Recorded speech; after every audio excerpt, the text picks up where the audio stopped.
بچوں میں خراب پوسچر صرف جھک کے بیٹھنے کا مسئلہ نہیں ہے، یہ ان کی صحت کو بہت برے طریقے سے متاثر کر سکتا ہے۔ گردن کا آگے جھک جانا، کندھوں کو گول کر لینا اور بالکل جھک کے بیٹھنا، یہ آج کل کے اسکول جانے والے بچوں کا بہت کامن مسئلہ ہے۔ اس کی وجوہات میں زیادہ اسکرین ٹائم، غلط قسم کی میز اور ٹیبل کا استعمال، اسکول بیگ کا بہت زیادہ بھاری ہونا، کور مسلز یا ایبڈومینل مسلز کا کمزور ہونا اور بالکل حرکت نہ کرنا بلکہ گھنٹوں گھنٹوں ساکن بیٹھے رہنا، یہ اس کی کامن وجوہات ہیں۔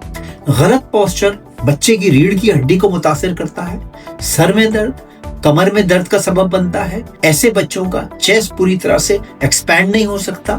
یہ بچے مسلز کے عدم توازن کا شکار ہو جاتے ہیں اور ساری عمر پٹھوں کے درد میں مبتلا بھی رہ سکتے ہیں۔ پوسچر کی عادتیں بچپن سے بنتی ہیں۔ اگر آپ اپنے بچے کو شروع سے ہی اس کا پوسچر کریکٹ کر دیں گے تو وہ بالغ عمر میں جا کے تندرست اور صحت مند رہ سکتا ہے۔ اسکرین ٹائم کو کم کیجیے۔ اگر آپ کا بچہ اسکرین استعمال کرتا ہے تو اسکرین کو آنکھوں کے لیول سے تھوڑا سا نیچے اس کو استعمال کرنا سکھائیے۔